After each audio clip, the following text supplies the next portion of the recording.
Bonjour à tous et bienvenue dans The Big Shift. Aujourd'hui avec Guillaume Jouffre de Gringo, on a discuté de tourisme et de tourisme durable.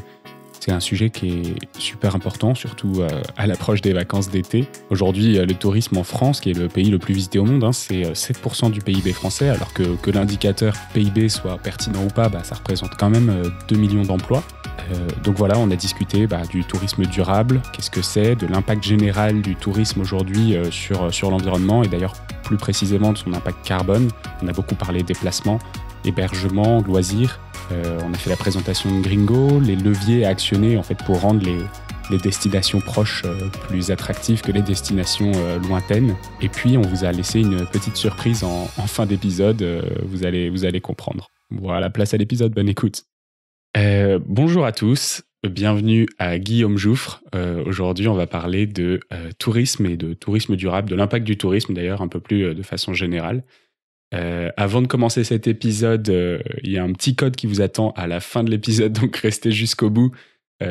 Donc c'est un code pour vous aider sur votre première réservation chez Gringo. On va vous expliquer un petit peu tout ce que ça implique après, et d'ailleurs à la fin de l'épisode, donc restez jusqu'au bout. Et puis pour les petits malins qui veulent aller skip jusqu'à la fin de l'épisode dès maintenant, je vous conseille de ne pas le faire parce qu'on va bien expliquer comment ça fonctionne, le tourisme durable et comment fonctionne Gringo. Donc restez, ça va être super intéressant. Salut Guillaume. Bonjour. Bon, on vous en voudra pas si vous skippez à la fin, ne vous en faites pas. Vous aurez le code quand même. Avant de commencer cet épisode, je voudrais que tu me dises quel est ton sentiment, comment est-ce que tu te sens par rapport à l'état climatique de notre planète en général. Quel est ton sentiment et comment tu te sens? Il faut se bouger le cul, clairement. Voilà comment je me sens. J'ai eu différentes phases, moi, personnellement. J'ai une phase très inquiète où, quand tu comprends le problème, l'ampleur des défis qui nous attendent, tu te dis, ça va être compliqué. Après, quand tu comprends aussi que il peut y avoir des solutions, que ça va juste être un long paquebot à bouger, le paquebot de la transition, ça va être long, ça va être... il va y avoir beaucoup d'interdépendance sur différentes dimensions, l'environnemental, le social, l'économique, ça va être vraiment assez lourd. Mais moi, perso, j'y crois. Tu vois, je suis dans une phase là où j'y crois. Je me dis que je vois l'accélération quand même de la tendance citoyenne notamment.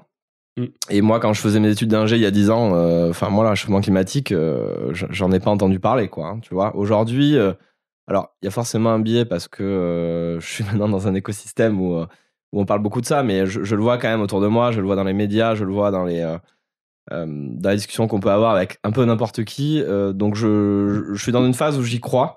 Je pense qu'il y a plein de choses à faire. Je pense que par contre, voilà, faut se retrousser les manches avec force, mais où je me dis aussi que finalement, ce pour quoi on se bat, c'est pour garder le contrôle, parce que finalement, le réchauffement climatique, pas une fatalité en soi, ça va avoir des conséquences dramatiques, probablement. Mais ce qu'il faut se dire, c'est qu'on se bat pas pour sauver le monde ou quoi, c'est qu'on se bat pour garder le contrôle et garder le confort un peu des vies qu'on a pu connaître jusqu'à aujourd'hui, et que donc moi, je le vois de manière positive en ce moment. Ça n'a pas toujours été le cas. Ok, on se bat pour s'adapter, finalement. Exactement. Est-ce que tu peux te présenter en quelques mots? Alors, je m'appelle Guillaume. Je m'appelle Guillaume Jouffre. J'ai 30 ans. Je suis corrézien d'origine, de Brive-la-Gaillarde précisément. Je suis jeune papa d'un petit bébé qui a 1 an. Félicitations. Merci. Et de manière plus professionnelle, moi, je suis ingénieur de formation, j'ai fait Polytechnique. Ensuite, j'ai réaxé mon cursus plutôt côté business. J'ai fait 5 ans de conseil en stratégie où j'ai aidé des groupes de moyenne à grande taille dans un grand cabinet de conseil en stratégie à optimiser un petit peu leurs opérations, leurs ventes notamment. Et en fin 2019, moi, j'ai eu une grosse prise de conscience environnementale, notamment sur tous les sujets CO2, réchauffement climatique, etc. Qui m'ont qui m'ont amené à ce que je disais au début, c'est-à-dire que on va au-devant de grandes difficultés si on n'agit pas. Et donc moi, je me suis demandé un petit peu ce que je pouvais faire modestement à mon échelle, sans être Superman, sans changer le monde, avec beaucoup d'humilité aussi. Et en m'interrogeant un petit peu sur ce que je pouvais faire sur différents pots d'émissions CO2, sur différentes industries, j'en suis arrivé de fil en aiguille à Gringo, qui est une alternative de tourisme durable dont on va pouvoir parler juste après. Ouais, bah, d'ailleurs, si tu veux enchaîner là-dessus, nous présenter peut-être succinctement Gringo, comme ça on peut après en faire faire un retour vers une présentation du tourisme en général. Yes, donc Gringo, c'est une alternative française et responsable à Booking Airbnb. Donc nous, concrètement, on vient sélectionner des logements sympas où ça va être cool de passer des vacances, en fait, chez des hôtes qui sont dans une démarche de respect de l'environnement. Ça ne veut pas dire qu'ils sont radicaux, mais en tout cas qui respectent un certain nombre de fondamentaux de ce point de vue-là. Donc on a une plateforme de réservation similaire à ce qui peut être Booking Airbnb, mais avec un volet vraiment écologique, mais aussi expérientiel au niveau des logements. Parce que notre mission plus globale, c'est de promouvoir un tourisme plus durable et plus local, notamment au travers de l'hébergement touristique, en tout cas pour le moment, et un peu plus dans le futur. Voilà. Et on a aussi un volet au niveau de notre mission qui est aussi sur le volet social et économique. On prend près de 2 fois moins de commissions que Booking Airbnb aujourd'hui, pour une juste rémunération des hébergeurs, un juste prix voyageurs, et on est aussi une entreprise 100% française, donc on a aussi ces volets un peu plus économiques et sociaux, je dirais, dans notre mission plus largement. Ok, c'est quoi des hébergeurs radicaux ? Alors, radicaux, c'est pas le bon terme, c'est-à-dire que nous, on va, en fait, notre sélection, elle va être relativement ouverte et bienveillante, dans le sens où on va pas attendre que les gens soient parfaits. On a une grille écologique de plus de 100 critères en termes d'évaluation. On a aussi une évaluation carbone qui est faite de manière optionnelle pour le moment. Mais on va pas attendre que les hébergeurs qu'on recrute sur Gringo aient les 100 critères respectés. On préfère des gens qui sont dans une volonté de s'engager, de s'investir, de progresser, plutôt que de fermer la porte à plein de monde. Voilà. Et la promesse de Gringo, c'est pas que quand vous irez sur place, tout sera parfait d'un point de vue écologique. Non, la promesse, c'est que vous rencontrerez des gens qui sont avec ces valeurs-là quand même en eux, des logements sympas. Ça sera pas parfait. Mais en tout cas, nous, notre mission, c'est de faire justement tendre un petit peu tout le monde dans cette direction d'un tourisme plus durable, plus largement. Ok, j'adore. Qu'est-ce que c'est ? Est-ce que tu peux me faire une sorte de grand détail du tourisme à l'heure actuelle et pourquoi est-ce que c'est nécessaire d'entreprendre une démarche différente sur le tourisme ? Déjà, peut-être un overview de ce que c'est que le tourisme aujourd'hui en termes d'émissions, d'impact environnemental. Alors, c'est vraiment ça, c'est vraiment la découverte de ces éléments-là qui nous ont amenés dans Gringo, en fait. Donc, le tourisme aujourd'hui, au global, c'est 8% des émissions mondiales de gaz à effet de serre, selon une étude de l'Organisation mondiale du tourisme. Si on zoome sur la France, qui est le premier pays touristique au monde, c'est 11% des émissions. Donc, des émissions territoriales. Voilà, des émissions territoriales de CO2. Donc, c'est un secteur qui est très émetteur, en fait. Quand on regarde dans le détail à quoi sont liées ces émissions, on a en fait les 3/4 qui sont liés au transport. Là, je parle des chiffres globaux. Et on a environ 20% qui est lié à l'hébergement touristique, en général. Voilà. Donc ça, c'est des chiffres selon comment on regarde, selon ce qu'on compte ou pas. Mais en tout cas, ce qu'il faut comprendre, c'est qu'on a une grosse partie de l'impact qui est dans le transport. Et en fait, une partie sur l'aviation, mais aussi une grosse partie sur la voiture. Et de manière assez marginale sur le train. Donc en fait, ce qu'on comprend assez rapidement, c'est qu'il y a un enjeu qui est de voyager plus local. Surtout quand on va regarder des chiffres unitaires. Un Paris-New York aujourd'hui, c'est 2 tonnes de CO2. 2 tonnes de CO2, c'est un an de quota carbone si on veut limiter le réchauffement climatique à 2 degrés. Un Paris-Marseille... Je reprends juste, mais du coup, effectivement, 2 tonnes, c'est l'objectif qui est donné par les objectifs de développement durable. C'est le quota qu'on devrait... Oui, c'est ça, le quota, notre objectif pour chacun. Et aujourd'hui, on est plutôt autour de 10 tonnes de CO2 pour un Français moyen. Et juste pour reprendre aussi, quand on dit émissions territoriales tout à l'heure, c'est parce qu'on ne compte pas les vols, par exemple, des loisirs des gens qui partent de France vers l'étranger. On compte uniquement donc les étrangers qui viennent chez nous et nous quand on reste chez nous. C'est ça. Exactement. Ouais. Exactement. Et voilà, donc sur le quota, moi je raisonne beaucoup en quota sur le tourisme. Un Paris-New York, c'est un an de quota. Un Paris-Marseille, c'est quelques kilos de CO2. Donc c'est 0,2-3% du quota annuel. Voilà, en train. Donc ça donne en fait une idée. C'est-à-dire que moi, j'ai eu un peu cet électrochoc-là aussi du fait que, en fait, on a un patrimoine touristique qui soit naturel, historique, culinaire, enfin tout ce qu'on veut, en France et en Europe plus généralement, qui est phénoménal, qui est aujourd'hui, grâce au réseau ferré notamment, qui est accessible à relative faible empreinte carbone. Et moi, en fait, quand j'ai commencé à constater les voyages que j'avais pu faire dans le passé avant d'avoir ces données-là, moi, je suis corrézien, je le disais en introduction, j'étais jamais dans l'Aveyron à 28 ans. L'Aveyron, c'était 1 ou 2 kilos de CO2 depuis la Corrèze, hein, même en voiture. Hein. Et je connaissais le fin fond du Vietnam qui était plutôt à 4 tonnes, quoi. À 2 ans de quota. Aller-retour. Aller-retour. Mais donc, du coup, 1000 fois moins, plus de 1000, 2000 fois moins. Et donc, moi, c'est ça qui m'a interpellé, c'est de me dire, en fait, il y a énormément de coins que je connais pas, qui sont incroyables. Là, tu vois, j'ai honte de le dire, mais je suis jamais allé en Alsace ou dans ce genre de coin, par exemple. Et ça fait partie de mes plans dans le futur. Mais le fait que ce soit si peu carboné, en fait, et qu'il y ait énormément de choses à découvrir de cette manière-là, parce que je parle de la France, mais on peut aussi... j'étais dernièrement en Écosse, bas carbone, en train, hein, c'était superbe. On peut aller en Italie, on peut aller en Espagne, on peut aller en Allemagne, on peut aller dans pas mal d'endroits, en fait, depuis la France. Hein. Et le fait que ce soit aussi carboné d'aller loin, moi, c'est ça qui m'a interpellé. Alors, je suis pas dans une ligne qui dit non, il faut plus prendre l'avion, etc. Ça a certaines vertus d'aller loin aussi, parce qu'on se confronte à l'ailleurs, on a aussi des choses assez profondes culturellement dans ce qu'on peut observer, dans la manière dont ça nous transforme, etc.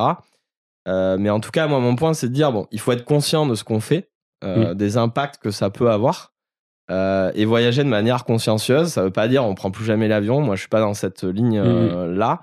Je suis dans la ligne de se dire, attention à ce qu'on fait, voyageons consciencieusement en ayant conscience de ce que ça peut impliquer sur l'impact, mais plus largement sur le sujet. C'est intéressant. Moi, j'avais plutôt une ligne un peu plus radicale pour moi, où je me disais, c'est mort, je veux plus prendre l'avion. Là, en fait, quand tu donnes ces chiffres-là, on dit les transports, du coup, c'est 77% du total des émissions du tourisme, et l'avion, sur ces 100%, hein, pas sur les 77, c'est 40% des émissions totales. Donc, c'est monumental. Donc, je me disais, en fait, je veux plus. Et puis, j'ai lu des rapports de l'ADEME qui disent que un rythme plus soutenable, alors c'est pas le mieux, c'est pas ce qu'on devrait faire, mais ce serait un long courrier tous les 8 ans ou tous les 10 ans, je sais plus, et un vol court courrier. Alors évidemment, quand c'est remplaçable par un train, non, mais quand ça l'est pas ou quand c'est vraiment trop compliqué, un court courrier tous les 2 ou 3 ans, je crois. J'ai trouvé que pour nous qui avons des vies où on n'est pas forcément toujours dans la situation où c'est faisable, par exemple de faire un aller-retour pour aller rejoindre sa famille au Maroc, pour aller rejoindre sa famille dans un pays de l'Est qui est difficilement accessible en train, ça a un vrai sens de pouvoir faire ces voyages-là, quoi. Oui, et je pense qu'il faut prendre tous les impacts. C'est-à-dire que si toi, tu vas voyager avec un vol long courrier pendant 3 mois en Afrique, je sais pas, mais même pendant 1 mois, même, ça va aussi avoir un impact sur toi et sur tes actions quand tu reviens, hein, de manière très individuelle. Mais voilà, tu vas t'être rendu compte de certaines choses. Tu vas te dire, tiens, là-bas, il y a ça dont je m'inspire, les gens sont heureux, tiens, en fait, c'est vachement pollué, donc nous, c'est vraiment une chance qu'on garde quand même, et il faut qu'on accompagne aussi ces pays-là. En fait, tu vas t'ouvrir à plein de choses, et ça, c'est difficilement tangible comme impact. C'est pas aussi simple qu'un kilo de CO2, quoi. Mais je pense qu'il y a un impact positif aussi dans le voyage lointain. On peut pas réduire le voyage lointain au seul CO2 en termes d'impact. Il y a aussi de l'impact positif d'un point de vue individuel de la part des gens. Après, qui est à mon avis à réduire, c'est les week-ends un peu à tout bout de champ, à droite à gauche, en avion, 50% de quota pour aller passer 2 jours je ne sais où. Bon, à mon avis, c'est par là qu'il faut commencer, en tout cas pour les gens qui prennent fréquemment l'avion, je pense. Après, c'est vrai que le sujet de plus jamais prendre l'avion, moi, ma femme, par exemple, me dit ah ouais, mais là-bas, j'aimerais trop y aller, je sais pas, le Japon, par exemple. Ouais, on n'ira jamais. Elle dit ça de manière fataliste. Ouais. Parce que moi, du coup, je suis dans un certain engagement aujourd'hui. Et je lui dis, mais non, je sais pas, en fait. Je sais pas si on ira. On va pas y aller tout de suite, parce que là, pour l'instant, j'ai plutôt envie de découvrir tout ce qui est autour, qui est accessible à faible impact carbone. Mais c'est vrai que moi, je considérerais que ce serait un renoncement assez fort de jamais y aller, quoi. Parce que tu te dis, c'est quand même une privation de liberté qui est relativement fondamentale. Mais en même temps, c'est du CO2, donc en fait, tu dois quand même peser un peu le pour et le contre. Donc c'est un équilibre que je trouve, moi, personnellement, assez difficile, et que j'apprends avec beaucoup d'humilité aussi par rapport aux gens qui prennent l'avion, parce que je trouve que c'est trop facile de culpabiliser, en fait. Pour moi, le problème est un peu plus compliqué que ça, quoi. C'est pour ça que je serai jamais dans une position vindicative par rapport à ça. Ok. Revenons peut-être un peu plus à nos moutons du tourisme et de l'hébergement, surtout. Qu'est-ce que c'est que le tourisme durable? On a un peu parlé, hein, donc c'est moins loin, des activités peut-être moins polluantes. Peut-être que tu peux me dire plus sur des sites touristiques qui sont moins visités ou des trucs comme ça. Alors, ça couvre beaucoup de choses, hein. Je veux dire, l'aspect durabilité, si tu prends tous les volets environnementaux, il n'y a pas seulement le volet climatique, CO2, hein, il y a aussi tous les volets biodiversité et autres, notamment tout ce qui est gestion de l'eau. Le tourisme durable, il y a le point de vue voyageur, hein, on va dire. Le point de vue voyageur, c'est forcément, c'est comme dans la vie en général, en fait, hein. C'est faire attention aux impacts de tout ce qu'on peut faire. C'est-à-dire, il y a le voyage, pas partir trop loin avec des modes de transport moins carbonés, mais il y a aussi sur place faire des activités moins carbonées, mais aussi faire attention aux déchets, faire attention quand tu marches dans la nature à pas laisser de traces sur tout ce qui t'entoure en termes de nature, etc. Enfin, ça va être des choses assez basiques finalement de la vie en général d'un point de vue voyageur. Ensuite, d'un point de vue exploitant touristique, il y a les gens qui gèrent des destinations, hein. Donc là, il y a vraiment des enjeux de régulation des flux. On voit beaucoup de destinations qui commencent à faire du démarketing, hein. Notamment, il y en a un certain nombre, notamment dans les calanques de Marseille, parce qu'ils se sont rendus compte que il y avait trop de flux par rapport à ce que pouvait enquer la biodiversité sur place. Mais c'est quoi du démarketing du coup? C'est-à-dire qu'avant, avant en fait, c'est ça en fait. Je pense il faudrait regarder les détails, hein, j'ai pas tout en tête, mais je crois que sur certains spots touristiques, il faut s'inscrire en amont sur certaines dates pour aller les visiter. Et il y a surtout un arrêt de trop promouvoir la destination, par exemple. Parce qu'en fait, ils se sont rendus compte que ils investissent du budget marketing pour attirer toujours plus de monde et qu'en fait, à la fin, c'était destructeur. Et que la vraie valeur, c'est le patrimoine naturel, notamment dans certaines destinations. Et qu'en fait, tu érodes petit à petit ce patrimoine. Voilà. Donc ça, c'est d'un point de vue vraiment promoteur de destinations touristiques, notamment au niveau de tout ce qui va être office de tourisme, comités départementaux, etc. Et après, d'un point de vue hébergeur touristique, restaurateur, etc., donc tout l'écosystème exploitant de flux, on va dire, hein, aussi hospitalier notamment, hospitalité, pardon, tu as un certain nombre d'aspects. Donc, nous, par exemple, sur les hébergements, dans notre grille, il y a 10 dimensions, hein, donc je ne vais pas toutes les citer, je vais pas citer tous et il y a 100 critères, donc je ne vais pas tout citer, mais ça commence vraiment avec le volet cadre, c'est-à-dire est-ce que t'as des mesures de biodiversité dans ton jardin, c'est un jardin. Est-ce qu'il y a des initiatives par rapport à ça, la gestion de l'eau? Comment est-ce que t'as une politique de gestion de l'eau sur l'arrosage et sur tout ce qui va être aussi au sein de l'hébergement pour économiser un maximum? C'est critique dans certaines destinations, hein. J'étais dans le Vaucluse là il y a quelques temps. Ils n'avaient pas vu de pluie depuis le mois de décembre de l'année dernière, hein. Là, on est là alors je vous parle, on est en mai, donc c'est une vraie problématique, hein, aussi dans ces destinations-là. Après, il y a tout ce qui va être, d'un point de vue carbone, hein, autour de la gestion de l'énergie, hein, quel mode d'approvisionnement énergétique, le chauffage, tout ce qui va être l'isolation du bâtiment, notamment, ça, c'est des choses qui vont peser beaucoup. Et d'un point de vue, ensuite, tout ce qui va être achat alimentaire, c'est-à-dire privilégier des produits en circuit court, locaux, bio, de saison. Tout ce qui va être achat non alimentaire, privilégier des choses avec peu d'emballage, avec des démarches de fabrication plus responsables. Il va y avoir aussi tout le volet sensibilisation des clients sur place. C'est-à-dire, peut-être à côté des robinets ou des douches, ou mettre des petites affichettes. Il va y avoir ce genre d'aspect aussi. Et après, nous, dans notre grille, on a quelque chose de plus large, hein, qui est promouvoir un petit peu des activités durables aussi à proximité, en lien avec le territoire notamment, quoi. Ça, c'est plus large encore que le volet environnemental. Ok, c'est trop bien, on est passé un peu sur la présentation de Gringo. Donc ça, c'est ce que vous recommandez pour les hébergeurs. Qu'est-ce que vous faites du côté de la demande? Du coup, en fait, je pense qu'il y a une vraie nécessité de rendre les destinations proches et les plus proches, plus attractives. Aujourd'hui, c'est vrai que si on se dit, viens, on va passer une semaine dans la Creuse, ça envoie vraiment moins du lourd que dire, viens, on va passer 4 jours au Maroc, à Essaouira. Comment est-ce qu'on fait pour rendre cette attractivité pour la demande? Alors ça, c'est un vaste sujet, hein, et nous, c'est un sujet qu'on travaille évidemment, mais sur lequel on a encore beaucoup de choses à faire. C'est vraiment sur essayer de marketer des destinations moins promues traditionnellement, hein. Donc il y a des petites tactiques marketing qui existent, hein. C'est-à-dire prendre des super spots que personne ne connaît, qui ressemblent à un endroit du bout du monde, et dire ah non, en fait tiens, c'est dans la Creuse, ou ou tiens, c'est dans la Haute-Vienne, là-bas, vous connaissiez pas. Donc ça, on va dire, c'est des petits éléments tactiques. Mais après, je pense qu'il y a vraiment un enjeu qui est de produire du contenu sur ces destinations, parce que comme je le disais tout à l'heure en off, on a 1300 offices de tourisme en France. Hein. Donc on a un maillage territorial assez énorme avec un contenu qui est une qualité exceptionnelle au niveau de toutes les offices de tourisme. Mais ça, on a beaucoup de chance là-dessus en France et c'est vraiment à souligner. Mais je pense qu'il y a un enjeu, c'est de relayer justement ces contenus et c'est d'orienter les efforts marketing sur des choses qui sortent un peu du tourisme de masse, quoi. C'est-à-dire que pour juillet, je vais pas aller te vendre Palavas-les-Flots. Je vais essayer d'aller plutôt te vendre...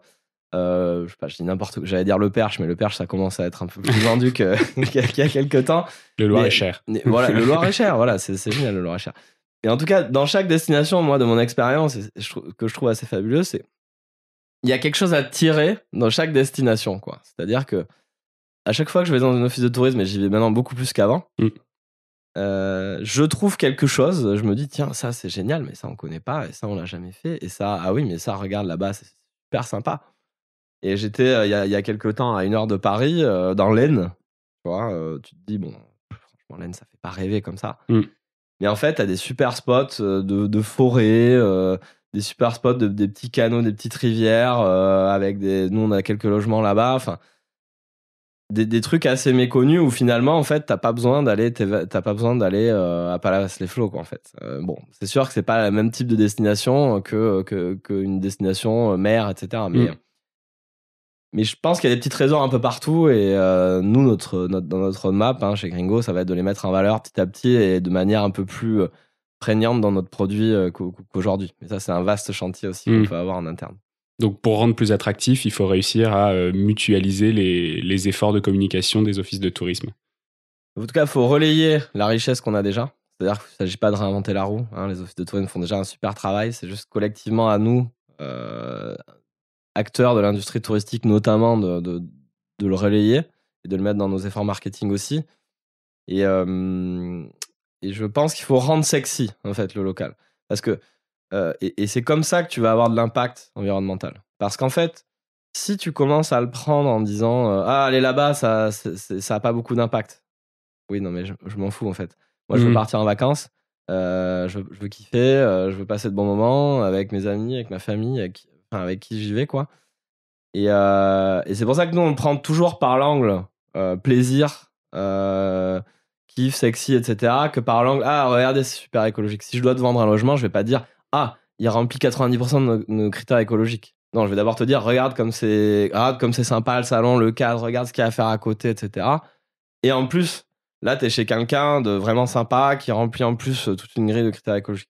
Et je vais plutôt le prendre en réassurance que pour te tirer dans l'endroit. Tu vois, et ça, en fait, c'est quelque chose qu'on a compris assez rapidement. Et c'est pour ça que je te disais en introduction que on va pas chercher des hébergeurs qui sont forcément dans une radicalité, parce que nous, l'impact, en fait, il va déjà d'attirer des gens en local. Et ça, en fait, c'est au travers d'un hébergement sympa, d'une expérience, d'une personne, d'un type de logement un peu qui sort du commun, d'une destination un peu sympa. Et ensuite, il y a le volet vraiment hébergement durable. Voilà, donc nous, c'est un petit peu comme ça qu'on sélectionne aussi nos logements. Okay. Donc ça, c'est du côté client, demande. Du côté offre, vous avez aujourd'hui un peu plus de 800 personnes, c'est ça, 800 hébergeurs qui sont sur la plateforme. Est-ce que c'est un goulet d'étranglement? Est-ce que c'est difficile de convaincre des gens? Ou est-ce que c'est des gens qui ont déjà cette expérience, qui l'ont déjà fait ou qui se lancent avec Gringo? C'est pas si difficile de convaincre des gens. Après, c'est tout un volet opérationnel, hein, donc je vais pas rentrer dans le détail, mais inscrire de l'offre sur une plateforme d'hébergement, ça a certaines complexités techniques et opérationnelles, mais au téléphone, c'est pas compliqué de convaincre un hébergeur, parce que déjà, nous, on est dans cette approche un petit peu aussi d'humilité. Si tu arrives en disant ok, combien vous remplissez de critères, non, déjà, ça va mal se passer. Mais nous, notre approche écologique est avec beaucoup d'humilité, on va dire. Nous, c'est de dire, si ça vous parle en termes de valeur, venez, parce que nous, ce qu'on veut faire, on n'est pas un label, hein, pour l'instant. On va en monter un bientôt peut-être, mais l'idée, c'est de réunir des voyageurs et des hébergeurs qui se réunissent autour des mêmes valeurs, qui sont de faire attention, qui sont aussi conscients de leurs limites, que ça ne sera pas parfait, pas tout de suite, qu'il y a un petit chemin à faire aussi. Mais nous, on dit sur Gringo, on sélectionne les meilleurs logements, donc des trucs sympas, chez des autres qui ont une démarche de respect de l'environnement, un minimum, hein, parce que je dis qu'on n'est pas radicaux, mais il y a quand même des critères, un minimum à remplir, il y a quand même une démarche à démontrer un petit peu quand même. Hein. C'est un site français, hein, parce que ça, c'est pas un détail, parce qu'il faut comprendre aujourd'hui que le tourisme en France, c'est 8% du PIB, qu'on est le premier pays touristique au monde, et que l'intégralité la majeure partie des flux passe par des boîtes américaines, hein, globalement. Donc, ça, c'est pas un détail, clairement, de faire une boîte française sur ce marché-là, française pour l'instant, européenne ensuite, en tout cas, ça, c'est notre ambition. Et on a des commissions équitables, c'est-à-dire que sur Gringo, tu paieras moins de commissions que sur Booking et Airbnb. Parce que, en fait, nous, notre approche, qu'on a compris, c'est qu'il fallait pas circoncire la démarche impact à l'environnement. Parce qu'il y a aussi le volet économique et social. Et au début, nous, on n'avait pas de présupposé sur les commissions. C'est pas dit on va se mettre moins cher que Booking et Airbnb. Hein. On n'est pas idiots non plus complètement. Mais en fait, c'est les hébergeurs qui nous l'ont dit. C'est-à-dire qu'ils nous ont dit, ah oui, c'est bien votre truc, c'est green, c'est éco-responsable, tout ça, mais si c'est pour me prendre des commissions exorbitantes comme les autres plateformes, non merci. Et en fait, on a eu beaucoup de gens qui nous ont parlé de ça. Ça, c'est quelque chose qui n'est pas très mature côté voyageur encore. Dans des industries comme l'alimentaire, on parle facilement de juste rémunération des producteurs, juste prix consommateur, etc. C'est quelque chose qui arrive à maturité aujourd'hui. Pas dans l'hébergement touristique. Et nous, c'est aussi une problématique qu'on veut porter, qui est de dire, bah tiens, il y a des grosses plateformes et qui prennent des commissions très très gourmandes quand même, qui prennent presque un cinquième de la transaction. Hein. On est à 18% en agrégé sur Booking et Airbnb sur une étude qu'on a faite dernièrement.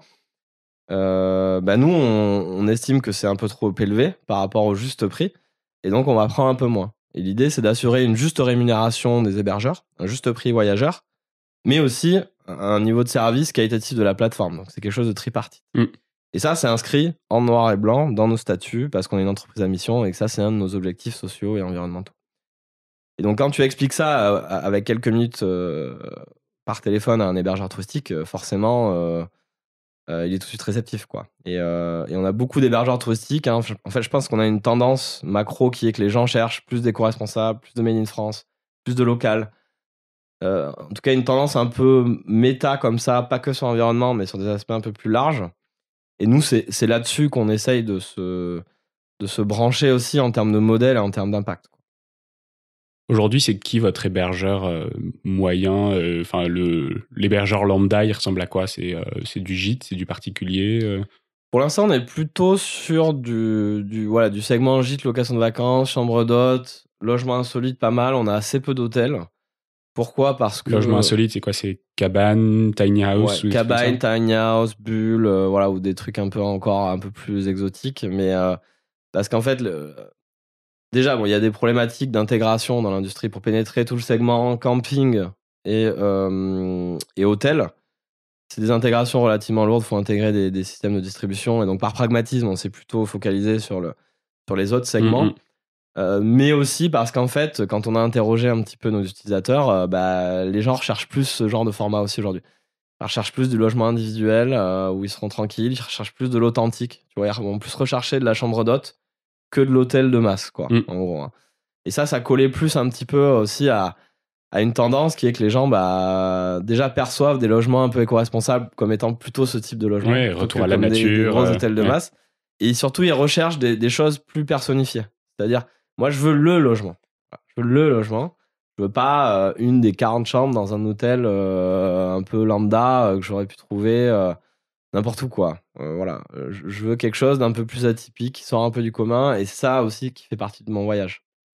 Et donc, nous, c'est aussi pour ça qu'on essaie de sélectionner vraiment des logements assez uniques pour répondre à cette promesse-là et en fait, faire vivre une expérience à travers de l'hébergement touristique. Voilà, ok.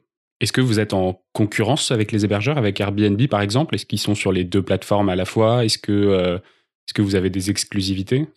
Alors, généralement, un hébergeur touristique, hein, il a plutôt tendance à être multiplateforme, avec avoir plusieurs canaux de distribution parce que c'est dans une logique de remplissage, hein, naturellement, quand tu es hébergeur. Si t'es pas rempli, tu perds vraiment de l'argent. Et donc, on a dans notre offre aujourd'hui, on a à peu près un tiers qui est sur Airbnb, un tiers qui est sur Booking. On a peut-être 20% qui est sur des plateformes plus traditionnelles comme Gîte de France, par exemple, ou comme Abritel. Abritel, ouais. Et on a peut-être 15% de notre offre qui est en exclusivité sur Gringo aujourd'hui. Okay. Et comment vous les avez trouvés, ceux-là? Ah bah c'est tout un travail. Donc Bah déjà, alors on a deux flux. Hein. On a des flux entrants, c'est-à-dire qu'on fait de la communication, enfin où il y a du bouche à oreille. Des gens viennent pour s'inscrire et on dit oui ou non dans la sélection. Enfin voilà, on fait l'évaluation dont on se parlait tout à l'heure. Donc il y en a qui viennent, hein, qui sont, qui, voilà, ça leur parle en termes de valeur. Ils n'avaient pas voulu s'inscrire sur d'autres plateformes pour des histoires aussi à ce niveau-là. Et Gringo, c'est une des seules plateformes, enfin c'est la seule plateforme sur laquelle ils veulent s'inscrire. Ouais. Et après, il Et y a. vous allez les rencontrer, du coup, vous allez sur place? Alors pour l'instant, pas systématiquement, et je dirais que c'est plutôt de manière opportuniste qu'on y va. Hein. Vu qu'on prend moins de commissions que Booking et Airbnb, on doit aussi avoir un modèle opérationnel qui suit. Hein. Nous, l'idée, ça va pas être de faire de l'audit sur place, enfin systématisé en tout cas, parce que c'est trop coûteux comme modèle, on serait jamais rentable et voilà, c'est pas notre vision de la durabilité de faire quelque chose qui juste brûle de l'argent et qui a un modèle déficitaire structurellement. Par contre, ce qu'on va mettre en place dans les prochains mois, c'est notre label Gringo, où là, ça sera plutôt quelque chose d'autofinancé, hein, c'est-à-dire que les hébergeurs qui vont être labellisés, audités, avoir aussi les éléments qui vont avec pour le certifier, c'est quelque chose qu'on va faire de manière plus volontaire. Et on a déjà une bonne partie de nos hébergeurs qui sont intéressés par cette idée-là, mais bon, c'est un petit peu de travail de le développer, et ça, c'est à notre agenda dans les prochains mois. Mais en tout cas, dès qu'on va quelque part, de toute façon, on a un peu un biais professionnel maintenant qui est pas regarder qui est autour. On laisse la carte. On va essayer d'aller voir, téléphoner pour aller faire un tour, quoi. Et, puis on va tester aussi sur le terrain fréquemment, quoi. Dès qu'on part en week-end quelque part, Okay. on part que sur Gringo. Ouais. Alors, qu'est-ce que c'est les objectifs du coup de Gringo? Tu m'as dit un petit peu peut-être aller à l'international, peut-être avoir une offre qui référence, enfin une offre ou un produit qui référence ce que proposent les offices de tourisme. C'est quoi l'idéal de la plateforme pour toi dans les prochaines années?